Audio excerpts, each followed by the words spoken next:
পাঠ করছি লিপিসত্র প্রকাশিত কবিতা বাসমতী। কবি কৌশিক সেন। মাড় গেলে রাখা সুবাসী অস্ত গেলে 7:30টায় বসেছে রোশন চৌকি।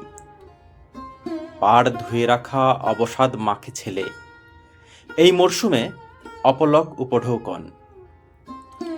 পারানির কড়ি তরিপতে রাখে নস্যি, মরা শস্যে শৃগালের যত শীতকার।